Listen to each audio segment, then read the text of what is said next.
Olá, tudo bem? Hoje eu vou mostrar as leituras concluídas no mês de julho. Foi bastante coisa, mas não se assustem porque tem bastante livro fininho. Eu comecei com O Funil do Diabo, de Júlia Lopes de Almeida, que me foi enviado pela editora Janela Amarela. Eles estão com um projeto de divulgação, de publicação, né, de autoras que ficaram silenciadas por algum motivo e eles já publicaram vários livros da Júlia. Eu adorei esse livro. Eu furei a fila com ele quando eu percebi que ele era uma história de suspense e a Júlia constrói uma ótima história. Ela escreve muito bem, o texto dela é muito bonito. Ela tem uma abordagem psicológica que é muito interessante. Essa é uma história em torno de um desaparecimento. Tem essa mulher que é casada e ela mora na mesma casa que a mãe e o padrasto. Ela tem um cofre, percebe que algo foi retirado desse cofre e começa a ficar muito angustiada porque, como esse cofre é muito guardado mesmo dentro do quarto dela, ela então é obrigada a desconfiar de alguém da família dela ou das pessoas que trabalham na casa dela, e ela começa a passar por essa angústia. A Júlia explora bastante aqui a questão psicológica desses personagens e dessa protagonista em especial, e eu gostei muito do livro. É o segundo livro da Júlia, eu comecei lendo ela pela Falência, e esses dois foram livros que me impressionaram muito positivamente. A Júlia Lopes foi uma autora do final do século XIX e início do século XX, e foi uma das idealizadoras da Academia Brasileira de Letras, a qual ela não foi incluída porque depois decidiram que só seriam membros homens. Essa que é uma história que ficou famosa, às vezes fica até mais famosa que os textos dela, mas que bom que os textos estão saindo em edições muito bonitinhas. Depois, então, teve o livro que deveria ter sido o livro do clube do mês passado, mas esse clube, por uma série de motivos, ficou sendo adiado e eu acabei só terminando no início desse mês, que foi desse mês passado, né, que foi julho, então ele era uma leitura para junho, que foi o Peitos e Ovos. Foi leitura com os apoiadores do canal para o nosso clube de leitura. A autora é Mieko Kawakami, uma autora japonesa. Esse livro está resenhado, o Funil do Diabo também. Não foi um livro que eu amei, eu acho ele é dividido em duas partes e a primeira para mim é espetacular. A segunda já é mais desconjuntada um pouco, a execução dele não funcionou para mim. A gente teve essa discussão no clube porque ele dividiu muito as opiniões, teve gente que gostou muito, mas eu realmente não me encontrei com a construção da segunda parte. É um livro que trata de muitas coisas, a gente vai acompanhar principalmente uma escritora chamada Natsuko, e na primeira parte ela faz uma ênfase numa narrativa mais focada na sua família, em especial na sua irmã, que é uma irmã mais velha, e na sua sobrinha. Essa irmã está com uma obsessão de colocar a prótese mamária e a sobrinha está passando por toda a dificuldade da puberdade, primeira menstruação, essas coisas todas. A segunda parte já começa a envolver coisas demais. A gente vai ter aí uma escritora que não consegue escrever e que vai se envolvendo numa série de assuntos diferentes conforme ela interage com as pessoas, seus colegas de trabalho, enfim, colegas por outros motivos. Aí eu não vou entrar muito, porque quem quiser ler descobre quais são realmente as questões, mas tem algo a ver também com o corpo, com uma certa autonomia do corpo, mas também em como é ser mulher numa sociedade patriarcal. Então fica aí o que eu posso dizer. Quem quiser ver a minha resenha, se está pretendendo ler o livro, vê lá se a resenha pode ajudar, mas de minha parte já digo logo que a segunda parte não funciona muito bem. No vídeo em que eu fiz a tag dos 50%, eu comentei que um livro que era um lançamento e que eu queria muito ler era Uma Mulher, da Annie Ernaux, lançado pela Fósforo. Eu fui lá e li, né? Peguei o livro no Kindle e li, e talvez já seja um dos meus favoritos da Annie Ernaux, essa autora francesa, que fala tanto das suas experiências, né, e que procura narrar as suas experiências de maneira paralela à das narrativa histórica, vamos dizer assim. E os meus livros favoritos dela são sempre aqueles em que ela trata da sua família. Aqueles em que ela trata do seu pai, do lugar onde ela nasceu. Até agora eram os meus favoritos, que se chamam O Lugar e A Vergonha. E em Uma Mulher ela vai falar da mãe dela, que ela já começa dizendo que foi a única mulher com que ela realmente se importou na vida. E é uma relação toda muito complicada, porque ela reconhece todos os esforços que a mãe dela fez para sair de uma situação de subalternidade social que ela faz migrando de uma de um contexto campesino, vamos dizer assim, para um contexto mais fabril, em primeiro lugar, e depois para um contexto de ser ela mesma comerciante. Os pais dela vão ter uma espécie de bar de café, que também é um armazém, e isso para eles já é uma ascensão. E eles são pessoas que lutam, se empenham, essa mãe principalmente, porque será muito importante para ela, para que a filha siga esse caminho de ascensão. Então eles não impedem que ela continue estudando, eles pagam colégio para ela, proporcionam experiências e condições para que a Annie se torne uma transfuga de classe. Ela fala muito disso, né? A obra dela é muito marcada por essa experiência de ser transfuga de classe e de ficar numa espécie de entrelugar, na medida em que não se reconhece totalmente nem onde chegou, mas nem mais de onde saiu. E a relação com essa mãe é muito intensa. Uma relação que envolve admiração, vergonha. Ela procura narrar, né? Ela faz esse esforço que é muito difícil de falar dessa mãe, de tentar descobrir a mulher que essa mãe foi para além da sua mãe, né, que é algo ao qual ela não tinha muito acesso antes, então ela vai fazer essa pesquisa. E é um livro muito interessante, mas é um livro que ela escreve logo depois do luto. Ela dá a entender que é um luto muito difícil, a perda dessa mãe. Essa escrita talvez tenha algo de sobrevivência mesmo, né? Essa escrita logo depois, logo imediatamente após a perda, talvez para que ela conseguisse seguir vivendo, mas é um livro muito tocante e eu acho que ele já é o meu favorito dela. Então, assim, recomendadíssimo, recomendadíssimo demais. Se você nunca leu Annie Ernaux, não estranhe um certo tom distanciado que ela tem das coisas que ela narra. Isso é estratégico, isso é estilo literário, é algo que ela busca mesmo. Então, que é partir, fazer narrativa, fazer literatura a partir dessas experiências, dessas memórias, lembranças, mas tentando estabelecer um certo distanciamento ao mesmo tempo que uma certa conexão com uma história maior, né? Uma história social, vamos dizer assim. Em julho nós tivemos a Alejandra Pizarnik do nosso clube de leituras Versadas, que está quase acabando. A gente em agosto agora lê a penúltima autora, que é a Dione Brand, e em setembro a nossa última autora, que é Sylvia Plath, e depois não tem Versadas, foi realmente curtinho, entre abril e setembro. Mas nós lemos Os Trabalhos e as Noites, um livro de poemas. Essas leituras da Pizarnik, para mim, foram releituras. É uma autora muito marcada pela concisão e por uma certa negatividade e muitas reflexões. É uma poeta experimental que reflete muito sobre as possibilidades da linguagem, mas também os seus buracos, as suas impossibilidades. Mas ela testa muito, ela tem algumas fases literárias onde ela vai experimentando coisas diferentes. E a gente, então, pôde ver essa fase mais da concisão, do silêncio, do vazio, de uma certa negatividade que marca o inferno musical. Existe muito o pensar a própria escrita na obra da Alejandra, mas como eu queria fazer uma imersão na autora antes do encontro, eu acabei relendo os livros da Alejandra que eu tenho aqui, que foram, no caso, O Árvore de Diana, que foi lançado junto com Os Trabalhos e as Noites, O Inferno Musical, que foi lançado junto com esse outro aqui, e que já marca uma certa mudança poética, uma mudança de estilo, né, em que a Alejandra vai começar a incorporar a frase longa, o poema em prosa, a prosa poética.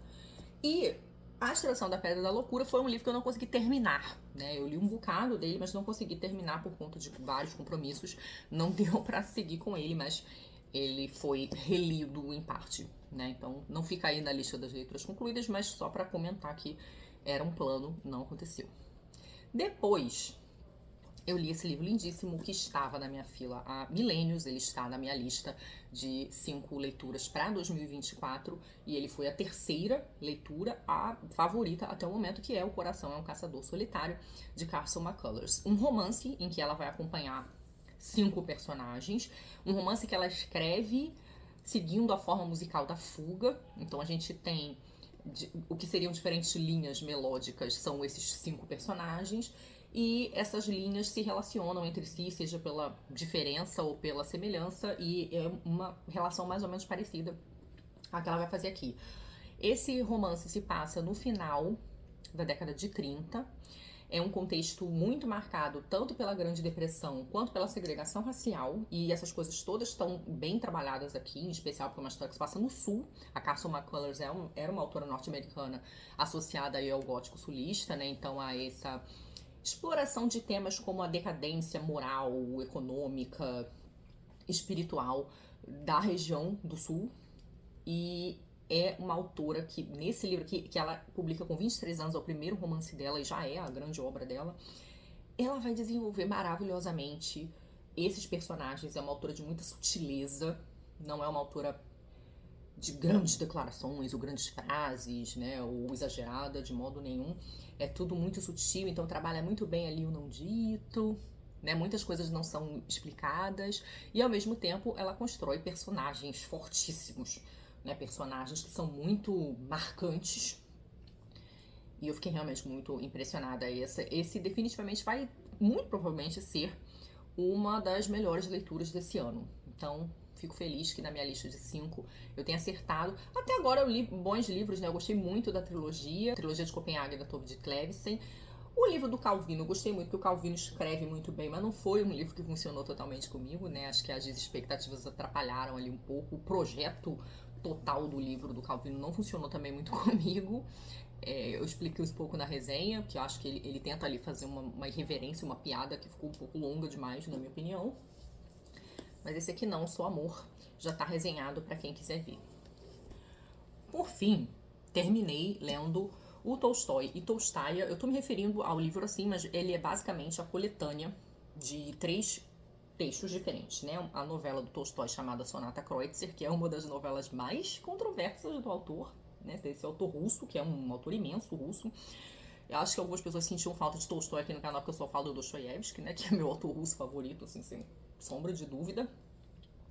Só que a Carambaia faz essa edição muito interessante, com tradução do Irineu Franco Perpétuo, em que ela inclui textos da esposa do Tolstói, Sofia Tolstaia, que é uma mulher de uma importância absurda na vida do Tolstói, porque tem um livro ótimo chamado As Esposas, que é de uma autora russa, onde ela vai falar das esposas de grandes escritores russos, dos principais escritores russos, e como essas esposas eram as editoras desses caras, né? Como a obra desses caras, o trabalho, o legado desses caras depende muito dessas mulheres que trabalharam como revisoras, copistas, editoras mesmo. E quando eu digo editoras, não é só porque elas trabalharam o texto, coisa que elas faziam, liam, davam um pitaco, falavam isso aqui não tá bom, isso aqui tá inverossímil, mas porque algumas delas criaram editoras para publicar seus maridos, né? Então isso aconteceu com a Anna Dostoiévskaya, aconteceu com Sofia Tolstaia.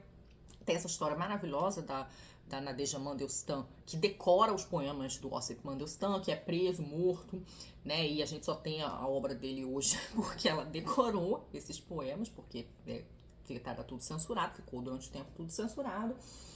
E esse livro, então, esse chamado As Esposas, ele dá uma certa noção da importância da Sofia Tolstaia, que é algo que os prefácios, né, os textos de apoio aqui também vão fazer muito bem. E a gente vai entender por que Sonata Kreutzer é um texto muito controverso. Ele conta a história de um feminicida que mata a própria esposa, e ele vai explicar o porquê disso. É uma história com moldura, né? Então você tem um homem dizendo que encontrou esse homem, e esse homem vai contar por que ele matou a esposa, ele tá arrependido e tudo mais. Mas é um texto muito marcado por certas crenças que Tolstói vai assimilar, né, ou desenvolver, eu acho mais propriamente, no final da vida dele, que é quando ele está associado ao surgimento aí de uma seita chamada Tolstoísmo. Ele vai fazer traduções novas dos evangelhos. Então, a base da seita ainda é cristã, mas ele se coloca em oposição à igreja ortodoxa russa a ponto de ser excomungado. E essa é uma história já muito marcada pela visão que o Tolstói tem durante esse período. Então, por exemplo, uma certa visão muito utilitária da arte, logo ele impõe um certo moralismo, né, às obras de arte, e critica tudo aquilo que ele acha que é arte de dissipação. Outras crenças, como por exemplo ser contrário a métodos contraceptivos e tudo mais, essas coisas vão estar na obra dele. E a gente vai ver a resposta da Sofia em 2 textos, um que se chama De Quem é a Culpa, que é uma resposta assim direta ao Sonata Kreutzer, e o outro que se relaciona de certa forma também, que é o Canção Sem Palavras, onde a gente vai ver a postura da mulher. Porque uma coisa que esse personagem do Tolstói não consegue fazer é explicar direito quem é a mulher dele. Essa mulher que ele matou, ela é praticamente um fantasma. Esse homem é um homem muito autocentrado, né? Então ele tem um espírito assim um pouco ressentido na medida em que ele vai dizer quais são os problemas sociais, e, né, parte da crítica dele faz sentido, a outra parte é totalmente distorcida da cabeça dele de homem ressentido. E o que a Sofia vai fazer, então, é tentar dar uma resposta para esse texto e para as ideias defendidas nesse texto, com uma ênfase nas personagens femininas. Então ela vai entrar na perspectiva das mulheres, não só das mulheres, porque o De Quem é a Culpa também acompanha o marido, não é uma literatura em primeira pessoa, né? Mas ela vai dar uma ênfase grande na personagem feminina. E essa personagem, essas duas personagens femininas, a Ana de Quem é a Culpa e a Sasha de Canção Sem Palavras, são mulheres que vão falar ali da perspectiva delas. Porque a crítica que o personagem de Sonata Kreutzer faz, o texto do Tolstói, está muito ligada à concepção do amor, que para ele é uma concepção deturpada. Né? E como a formação do homem e a formação da mulher é muito desencontrada e faz com que nenhum casal possa dar certo, né? A chance é sempre que o negócio degringole. E essa visão, então, o que está de errado, o que está acontecendo de errado com o amor e com a formação das famílias, a Tolstói vai oferecer uma outra visão a partir dessas suas personagens. Mas a gente vai perceber que eles não discordam em todos os pontos. A visão da Tolstói, ela parece um pouco mais sofisticada e um pouco mais abrangente, por incrível que pareça, do que o Tolstói. Eu sei que o Tolstói é lido como um excelente escritor de abordagem social, né, que existe, as pessoas sempre tentam fazer essa contraposição entre o Dostoiévski e o Tolstói, no sentido de que o Dostoiévski, ele tende para o psicológico com um certo peso filosófico também. Enquanto o Tolstói seria um grande sociólogo, né? Ele faz grandes análises da sociedade, da cultura, nessa visão até mais materialista mesmo, eu acho, assim, né? Uma certa visão, por exemplo, da guerra, né? E ele vai ser crítico da guerra e tudo mais. Enquanto o Dostoiévski parece um pouco mais preocupado com as questões da alma, do espírito. Mas, eu acho que a gente precisa ter... É muito difícil, porque eu que não sabia muito do Tolstói, né, porque li poucas coisas dele, fui me informar. E eu vi que, de fato, existem passagens, acho que todo escritor faz isso de certo modo, né, mas que é aproveitar as experiências pessoais para criar suas histórias. Os dois fazem isso aqui, nessa coletânea. E aí fica um pouco difícil saber o que o Tolstói acreditava e o que não é, como o tradutor, né, o Irineu fala aqui, o Tolstói testando as próprias ideias. Eu gosto muito dessa hipótese de ele usar a literatura para testar as próprias ideias, no sentido de que nem ele mesmo estava completamente convencido do que ele defendia. Só que me parece que a Tolstói, ela traz uma visão importante porque ela inclui uma visão feminina que está excluída da história do Tolstói. Aqui está excluída da Sonata Kreutzer. E essa visão que ela traz é uma visão importante também, é uma visão muito importante. Eu não tô querendo falar muito, porque eu provavelmente vou fazer vídeo desse livro, e aí eu me aprofundo um pouco mais nessas questões. Mas eu gostei muito de ler os 3 textos. Os textos de apoio são muito bons, então essa edição da Carambaia tá ótima, recomendo pra caramba mesmo. E a discussão com o clube também foi ótima. A gente tinha alguns entusiastas do Tolstói lá, pessoas que estão acostumadas a lê-lo, e então foi muito bacana. Eu aprendi muito também com meus companheiros de leitura. Então essas foram as coisas que eu li no mês de julho, as leituras que eu concluí. E me digam aí se vocês leram algumas dessas coisas, o que vocês acharam. Contem também pra nós o que vocês andaram lendo que não tá nessa pilha, mas que vocês recomendam. E muito obrigada sempre pela companhia. Muito obrigada aos apoiadores e membros por apoiar o meu trabalho. Um beijo grande, até a próxima.